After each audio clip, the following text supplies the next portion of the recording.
So we have to understand that oppression does not surprise God, but it actually activates the calling over his people. And in every dark chapter of history, God raised someone with light, because light will always outshine that darkness. Harriet Tubman represented obedience over fear. She escaped slavery, and that would have been enough if she would have stopped there, but she went back.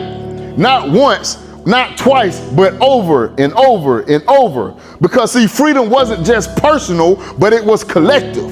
She believed she was led by God, and she trusted divine direction even when it meant danger.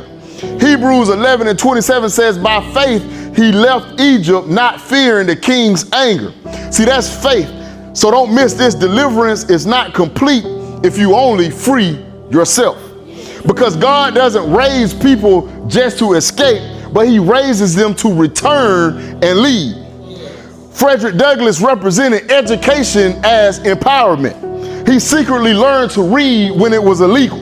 So you see, he understood something powerful, that ignorance keeps chains in place. So he used literacy as liberation. He wrote, he spoke, and he controlled systems intellectually.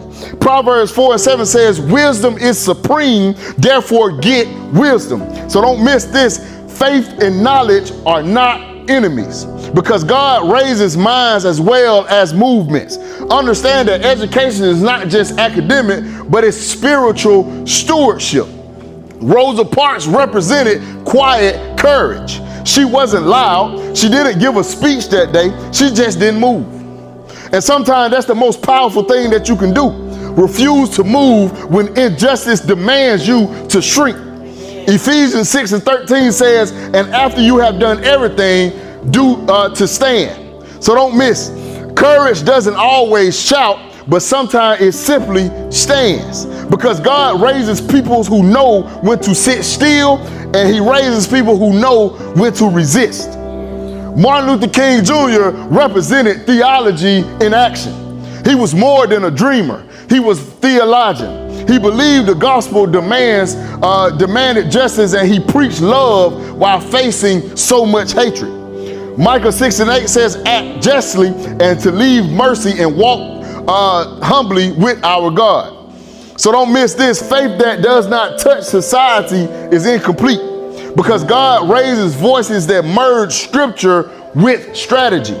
Preaching is not passive, but it can move policy and it can make change. John Lewis represented faithful endurance. He was beating on the Edmund Pettus Bridge